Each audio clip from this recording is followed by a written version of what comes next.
Welcome to the Momentum Lifestyle Podcast, where we interview an inspiring, educational, and entertaining guest to help you build confidence, find balance, and live a life of impact. We'd like to thank our sponsor today, Be Spunky. Now, Blake, Janelle, and myself have been using their Reboot product for well over 6 months now, and it has been life-changing. I found myself recovering faster, having way more energy throughout the day, and honestly feeling just more jacked up as a man. And this is because Reboot is clinically formulated to support healthy male hormone levels, providing stress relief, improved strength and stamina, enhanced drive, and overall well-being. Be Spunky Reboot contains a proprietary blend of 10 natural and organic herbs and active ingredients that are renowned for helping men to enhance physical and cognitive performance, improve stamina, energy, and endurance, optimize testosterone levels, support healthy reproductive function, support cardiovascular function, relieve stress, mild anxiety, irritability, relieve tiredness, fatigue, support healthy sleep patterns, and support healthy body weight. So as you can see, it is a must-have product for all men. So head to their website, bespunky.com.au, that's bespunki.com.au, and use the code MOMENTUM to receive 10% off all Be Spunky products. Lukey Mack, welcome to the podcast. Thanks for having me, mate.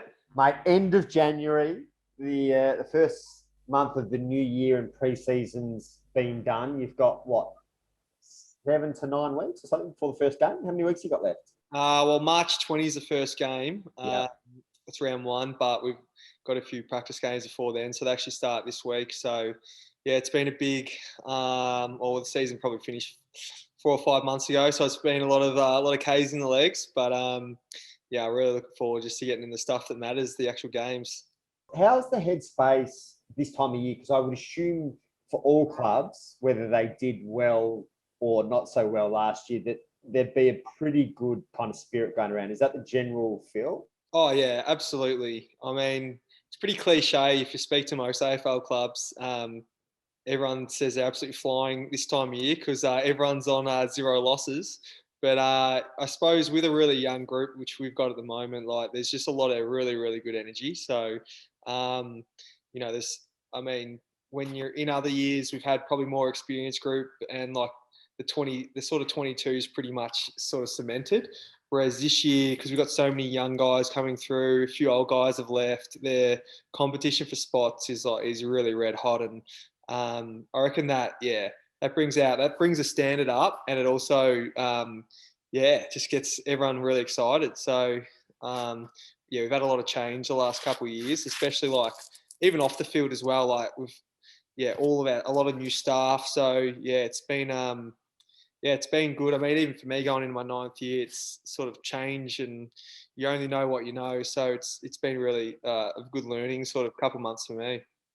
What changes now for you, 9th year, is firstly, that's amazing. I don't know what the average lifespan of a footballer is, but it's probably around that kind of 18 months, 2 years. Yeah, I think it's 3 years is the average. 3 years, yeah, there you go.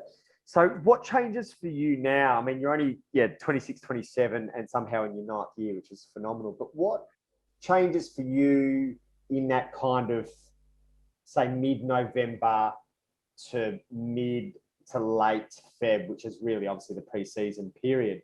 What changes for you in terms of the expectations from the club, and I guess your expectations from yourself, and just how you show up as well? Yeah, well, I suppose being at the club I'm at, obviously North Melbourne, we've got a very young list. So I suppose the expectation of an older guy is to really, I suppose, set the standard and lead the way with, your intensity at training. Firstly, coming back to the club in really good condition. This time of the year, you can really you can set yourself up for failure or set yourself up for success. I mean, a lot of the really hard work is done in pre-season, and I know whenever I've had a really, really good, strong pre-season, it usually flows into the season. Whereas when you have those sort of interrupted, or you might not have come back in the best nick, that's when you're sort of chasing your tail all year, and those little injuries sort of come up along the way. And I feel like this time of year is really, really important for a footballer, but it's also important to sort of have that mental break as well post-season, because it's a pretty long year when you think we start training in probably our first official sort of days early December, but you're training from pretty much a month after you finish, or even earlier in some cases. So it's important that you have that, you're there physically, but you got to be there mentally as well, because everyone on AFL list is really talented. Most of the difference comes in that mental game, and I suppose that experience. You mentioned standards, and obviously you've been at the club a long time now. Who in your 9 years there held themselves to the highest standard, and what are those little 1%ers that I'm sure, because you're a very aware person, you noticed that they did, that not necessarily everyone else did? Yeah, well, someone who's been an unbelievable role model for me was Sean Higgins. So he came across from the Bulldogs. I might have been in probably my third or fourth year when he came to the club, and he's just gone to Geelong a couple of years ago now. But when he got to the club, he'd had a lot of injuries when he was young, a lot of pretty significant injuries, which can derail. He had like the sesamoid in he had a lot of really bad injuries, and it could have derailed a lot of players. But it really, for him, he often says that like a lot of those injuries made him, the player he was, because he prepared better than anyone I'd ever seen. He had a myotherapist, Kevy, who I see now, who just pretty much kept his body together. And he lived Bayside. He was in the water every single day. He was just, when I was, coming into my fourth year when I met him, I was probably a bit, I've always been a pretty up and about person. I probably needed to fix off-field up a lot, and I really just sort of jumped on his curtails and learned as much as I could off him. And we used to do this thing called, we used to go to Utah for 2 weeks every preseason. And one year I stayed with Higo, and just even how he cooks his own food, how he prepares, everything was so organized. And, I think he's going into his 17th or 18th year. And it's just as you said at the start, the average is 3 years. To think that he's had major injuries and he's been able to have that longevity, it just shows his preparation, how good it is. And I've got no doubt that it's helped me sort of take my game to a different level. One thing that really fucks with my mental space is injuries. How's your headspace around injuries? And you've had a couple of belters as well. What's generally going on between the ears for you with some of those injuries that you've had? Yeah, my first few years I was pretty lucky. I didn't have too many injuries. I tore my hammy 1 year and missed 10 weeks. But it wasn't probably until my 7th year I broke my ankle against Essendon. So I snapped my fibula, blew out my Cindy. And I had surgery, and there was probably 5 games left in the year. So and we weren't making finals. So I was obviously, disappointed. But if there was a time to sort of get injured, that was probably not a bad one. But I had a lot of issues with that injury. I actually had to go back and have a second round of surgery, because the first one, it just didn't go to plan. There were certainly times coming back from that injury where I was like, gee whiz, and especially because your ankle, you need it. I had to learn how to, I suppose, walk, how to run again. I certainly had a lot of doubts that I was going to be able to physically perform at the highest level again. There was that one, and then also last year I tore my pec in round 4. So it was really early in the year, and it was actually my first game of the year, because I had a little quad strain earlier in the preseason and sort of rushed back a bit for that game. And when I tore my pec, I was literally 5 minutes into the game, and I was just thinking geez, am I ever going to be able to just play a full game?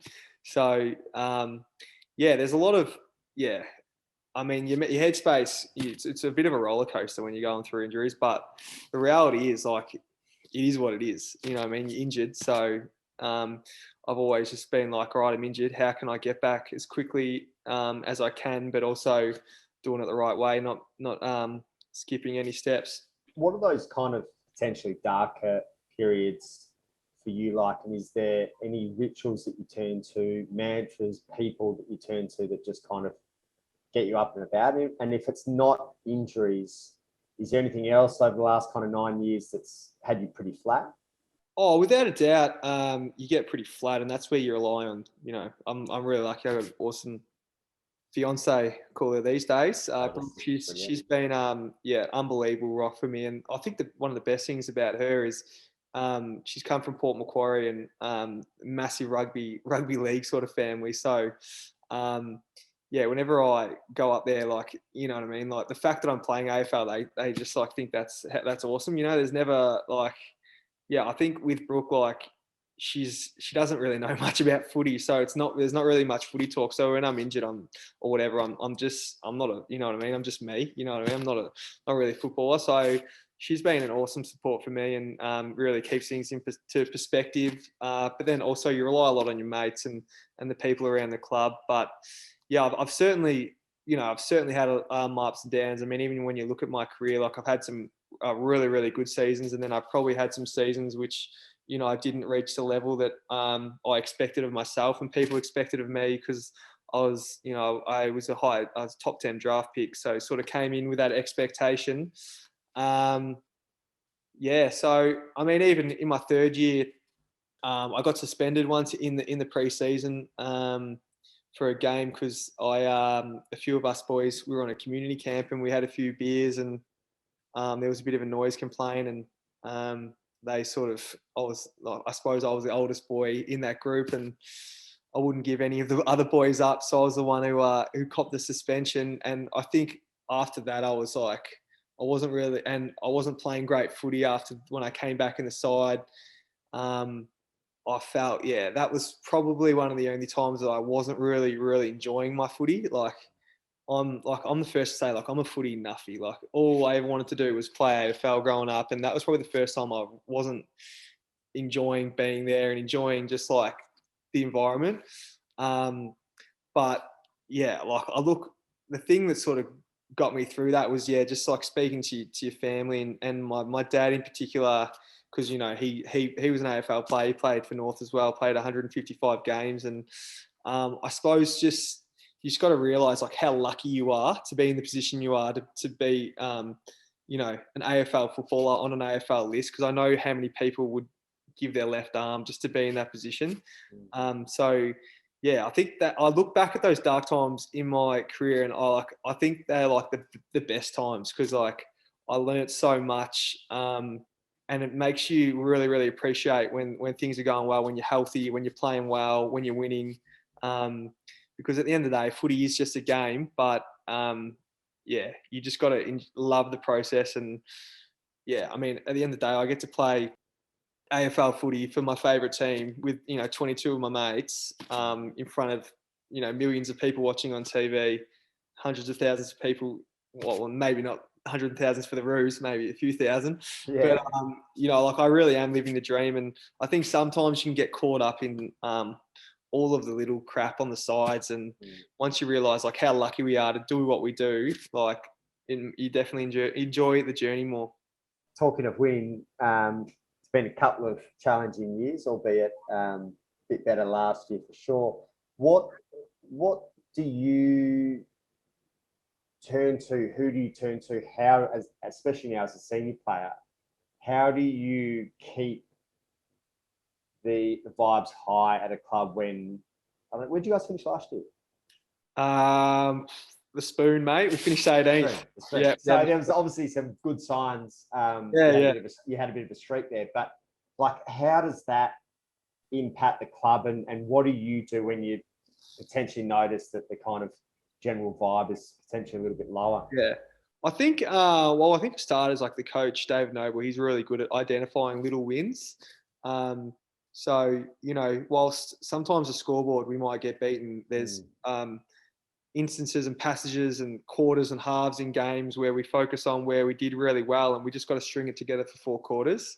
So I think that's one really good thing about the coach that he does, which can really lift the mood. And to be honest, I reckon that if anyone walked into our footy club last year, you wouldn't have thought that we were the 18th ranked side. Like, I think that's one of the good things about, I suppose, the environment that us like leaders of the footy club and the young guys have created, that, you know, we're working our ass off to get better, and, you know, we're giving our all. But, you know, we realise that, you know, you're not going to win every single week, but as long as, you know, you can see, people can see, and we can see, you know, the growth. I mean, the year before we finished 17th, and last year we finished 18th, but we took some massive step forwards last year. And I suppose if you look at it like a house, I feel like we're building the foundations of a house, and you might not be able to see it, but like these years are just so important. And these like little wins along the journey are so important for just building such a safe structure. And I got no doubt, like looking at some of our young guys coming through, that if we, you know, with the environment and the sort of culture we're creating, that it's going to be a pretty exciting time. You kind of mentioned that Noble had you looking at certain, I don't think you used the word metrics, but that was the first kind of word that came to my mind. Yeah. What are some of those metrics that you might look to when you're not necessarily winning on the scoreboard? And is there, like, you know, you go into this year, I know when I spoke to Paul Roos about this, and he obviously got the Demons in a fucking horrible position when he took over. But the first year was about like tidying up the back line. Then it was about getting a forward line that was functioning. Is there, without obviously giving away your game plan for this year, but is there certain metrics that you guys look at and go, like, you know, for 2022, these are our, you know, KPIs or know, areas that we're really going to focus on? Oh, well, when you look at any good final side, I mean, hate to bore you with stats, but like the top four sides last year were like the top four contested footy sides. So they're like contested football. That's what wins finals, and that's what wins big games of footy. So I think it's probably the most important stat in the league. So, you know, we've got a really young midfield, but we've got a really, really talented midfield. So, and I think every team would work a lot on that, but that's a massive area of growth for us. But I know we were talking about the scoreboard before, but we do even, like, you break down instances within games of like when we've scored really well, what it looks like compared to when we're giving away scores, like areas we can fix up. So, but yeah, I mean, it's a funny thing is, it's like what I was saying before, when you're going through tough times in your footy career, that's when you learn the most. It's the same as like in games when you're losing, like that's when you're learning so much, and then you're finding things you can rectify. Whereas sometimes when you're winning a lot, you can cover a lot of cracks because you're winning, but you might not be able to stand up in finals, if that sort of makes sense. Yeah. Because like when you're winning, you're sort of just like, oh, we won. Don't worry about a couple of those things we did wrong. Like, we're winning. Whereas like when we're losing, we're going through everything with a fine tooth comb, and I know that like that's going to hold us in really good stead. You were obviously out of action for a big part of last year. Is when you're breaking down your individual game, is there players that have, like, will focus on a certain area for a whole year, whether it's, you know, their kind of aerobic capacity, their defensiveness, anything like that? Was there anything that you had, albeit obviously the year was interrupted last year, that was a focus, and maybe it was how well you kind of looked after yourself in rehab? And is there something that you kind of focus in on this year as like a little 1%er? Yeah, well, yeah, I suppose everyone's got specific roles they play, and every role is different. Last year I was playing on a wing, especially like when I came back from my pec, because probably wasn't as strong as I needed to be. So the wing was perfect for me because I could, you know, run up and down the ground, really help support our back line, and yeah, I suppose that supporting the back line and helping set up, because we are such a young side, was a major focus for me coming in, because we had a lot of inexperienced players, and it takes a couple seasons to really get a grasp of AFL footy. So that was a major focus for me last year. But this year, now that I've got my body into the position that I want it to be, a major focus for me is just getting back to the footy I know I can play. So I think I'm going to be playing a lot more in the half back line, which is, you know, my favourite position. I'd sort of just love being in the back line because you're a team within a team. You rely so much on each other, and there's nothing better than like chopping out your mate. You know, if one of my teammates might be getting beaten and just coming over and helping him out.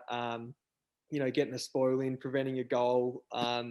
You just build this massive trust and respect for each other, and I think that's one of the best things about being in the back line, but also being in a team sport. So, my main focus is this year. One, just getting back to the footy I know I can play, and then secondly, continuing to help and just fast track these young blokes. We've got a lot of young guys coming through the back half in the back line this year, so it's sort of, I feel like being a North Melbourne person, it's like an AFL person in general. It's an obligation for you as an older guy to help fast track the young guys, because that's going to make you better in the long term anyway.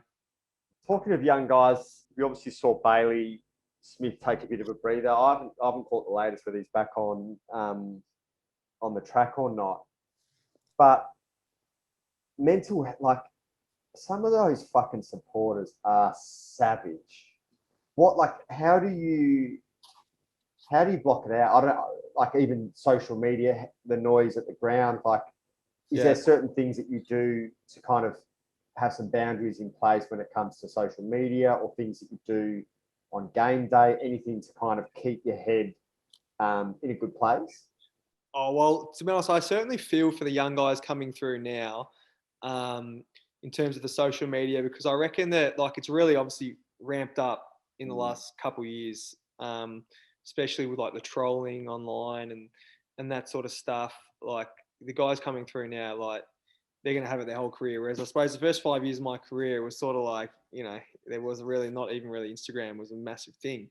So in terms of controlling that, like you can't control that. You can safeguard your profile by being on private or something like that. But a lot of the trolling sort of goes through to your direct messages and stuff that like you don't really have to look at it. You know what I mean? Like, and that's the thing, just trying to avoid it. But because the reality is, and that's something that I try to stress to the young lads, like all that really matters are the opinions of your coaches, your teammates, and your family. You know what I mean? The people that are in your corner, because like they really know what's going on. Like, especially for like someone who's got a role, like someone might have a role on a player, and he might, like, you might only have 10 touches inside the club.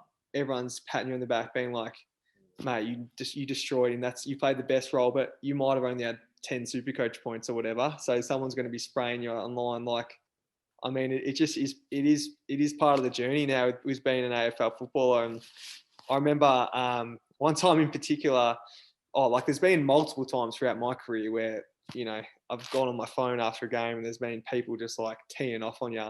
And to be honest, when I was a bit younger, like it did sort of affect me a little bit, because like being a young, like all the guys that get drafted, they're all like the big fish in a little pond, and all of a sudden you sort of become a little fish in a massive pond, and you're not used to like this negative feedback.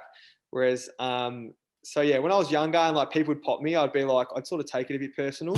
Whereas now I actually just, I have a good laugh at some of the stuff, and there's a few guys at the club who cop it a fair bit, and they have a fair laugh. But in terms of guys like Bailey Smith, like I think he's got like nearly 500,000 followers on Instagram. Like I do feel for a guy like him, because like everywhere he goes, everyone knows him. Like he can't just, you know what I mean? He can't live a normal life. Like, I'm not very recognizable or anything, especially since I got rid of my beard. So I live my life really normally, like hassle free. So like it's not massive on me, but as I said, a lot of the people that are saying the stuff on social media and that they never say it to your face. So, You don't seem to be. I wouldn't have thought. I'm trying to think of North Melbourne, but you don't seem to be the whipping boy of the club. Like unfortunately, there's always a couple at each club, like rightly or wrongly. Like Jack Watts fucking probably got it the worst player that's ever had, but. There seems to be a few players at each club that really get targeted. Yeah, well, I suppose before I won the best and fairest in 2020, I like on the back of like when I broke my ankle and that, like I was a bit of a whipping boy. Like I used to get a lot. It's funny, like as a father-son player, like there's like that just emotional connection with the fans. Like, you know what I mean? Like, because they've like, you know, like some fans, like with father sons, they probably follow you from like your under 16s, like all the way through. So, to be honest, I wouldn't have it anyway. Like I love, like, one of the best things about AFL supporters and North Melbourne supporters in general, just like how passionate they are. And the reality is sometimes you have to take the good with the bad. Talking to the good and the bad, what for you's been the good and the bad of having an old man who played at the club? Obviously, you know, through business deals has got, you know, the good and the bad with momentum, you know, in terms of his world and, you know, kind of going into the coaching space, and obviously his dad being pretty much the godfather of Australian sport. But what's the pros and the cons for you having your old man there and having played 150 games? I mean, you could look at it two ways. You could look at it and be like, you know, gee whiz, like there's pressure, there's expectation because, you know, you're a father son. But I am just like the opposite, because like I've gone for North Melbourne my whole entire life. Like all I ever wanted to do as a kid was like be a North Melbourne player. Like I remember like running around the backyard pretending to be players who I ended up playing alongside. Like when I got to North, like I was just like so happy. I was living out my boyhood dream, and to be honest, like I still am today. Like when I, like every game before I put my jumper on, like I'll have like a good 30 seconds where I just like grab the jumper and like, especially because I wear number 11, which is probably the most famous number at North Melbourne, with Glenn Archer and Michael Frito wearing it. Yeah, I just feel so lucky to wear it, and I know that like, yeah, I know like how proud my mum and dad are, because mum was like a massive North fan as well. I think they actually might have met in the North Melbourne Social Club. So yeah, I just have massive pride at wearing it, and I, you know, like as an AFL footballer, you're always under pressure, no matter what, because like that's what we're paid to do. We're paid to perform at the elite level. But yeah, I just love every minute of wearing it, and I never ever take, you know, a game for granted. Is there anything that comes to mind for you when it comes to like peak performance, whether that's training on the game day, you know, because when you're playing, obviously in some of those bigger games between kind of, you know, 50 and 80,000, it's a lot of like pressure. But is there anything from a pressure and a performance point of view that you need to remind yourself, which helps you kind of ground yourself, or anything that helps you kind of get the most out of yourself? Yeah, so I mean, because I've had a few years now, like I feel like I know what works for me, and the biggest thing for me is, you know, we play on the weekend, so all my work has to get done during the week. So all my like game prep, my weights, my running, all my preparation for the game is done Monday to Friday. So then when I get to game day, like I don't think about anything other than playing and enjoying it, because I know I've done all the work during the week. I reckon maybe when I was younger, you know, I'd do all the work during the week, but then on game day, I'd still be thinking, all right, this is how I got to set up. You know, this is like, I've got to kick it short. I've got to do this. I've got to do that. Whereas, so you'd go in and you wouldn't just play on instincts. You wouldn't play with that clear mind. Whereas now I actually, the night before every game, I journal, I write down like all the things in my head, like all the things that I wanted to do this week, just get it, like who I'm playing on the next day, you know, what their strengths are, what my strengths are. And then I just put it to bed. Shut the book and wake up the next morning and just have my brekkie. And, you know, if I'm playing a night game, just try to relax throughout the day and, just get straight in the game. So I feel like doing all the work during the week, writing it all out, and then just shutting the book, and that's the best way, I reckon. Because the reality is, it's our job. You know, like everyone's drafted because they're good. Sometimes you just got to play on instincts.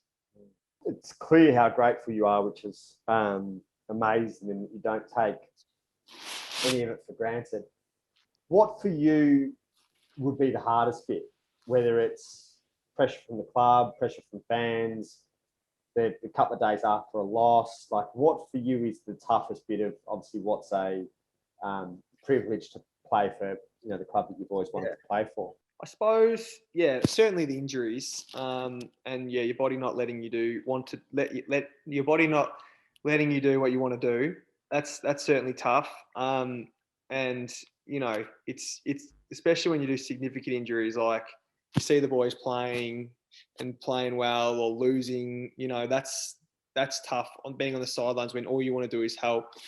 But I suppose, like that, when you lose and you're in bad form and you just sort of like you're almost trying too hard to get back into good form. Like that's pretty tough. I mean, some people say, obviously you got to make sacrifices to be an elite athlete in terms of, like obviously, you can't just go catch up with your mates willy-nilly and have a beer willy-nilly. You've got to make sacrifices, but they're barely sacrifices. I mean, as I said, like we're playing AFL at the elite level, like we're living the dream. Although I'm tipping there's people who wouldn't drink for their whole entire life just to be in your position. So I think, just the losses and injuries, they're probably the hardest part. And and I suppose like when you have the doubts as well, like especially coming back from injuries, a doubt like, am I going to be able to do it again? And I suppose, as well, like the external pressure can sometimes, when you're not going well, if you do read into it, and you let it like affect you, like I can certainly see how like that can derail, your confidence and really affect you. Well, mate, firstly, thanks for jumping on this. But secondly, as well, like literally off the back of that, obviously we've spent a fair bit of time together over the last few months with momentum. And one of the things I find super impressive, and I don't know if it's come through the family or if it's something that's come through the club, but just like levelness of the way that you kind of go about things, which as you kind of said, with sport has its highs and lows, which I assume your kind of level head approach has definitely benefited you from a work point of view in terms of footy. But it's one of the first things that kind of stood out to me, and I think it's a brilliant trait that some of the other blokes I'm sure struggle with in terms of not getting kind of caught up in everything that goes on, especially being a Melbourne club in Melbourne where there's a lot of fucking noise and a lot of kind of rock star kind of behaviour. So, mate, I'm sure that's held you in good stead. I don't know where it stems from, whether it's a family thing or, really good value amongst the club. But, it's been good to see that as well. I certainly, I don't know if I'm that level on the field. I certainly carry on a bit when we're winning. And, I think when we kick a goal, if there was a camera on me, you wouldn't say I'm level at all. I'm carrying on way too much. But like I'm just lucky that I've come from an awesome family. I got awesome support network around me, and I suppose just lucky that I'm in the position I am. So I can't really complain, mate. Beautiful, mate. I'm going to make sure that I get on to watch a lot more Kangaroos games this year, and hopefully find you just a small little clip of you carrying on that I can pass around to the boys after on Monday. So I'll be looking close. I'll be watching closely. That'll get the momentum, lads, up. Awesome. Thanks, brother. Thanks for the chat. Easy, no worries, mate. Thanks for having me. Thanks for tuning in this week. As always, if you enjoyed listening, please leave a review, give us a shout out across socials, or share with a friend so that we can continue to share these incredible conversations with more and more people.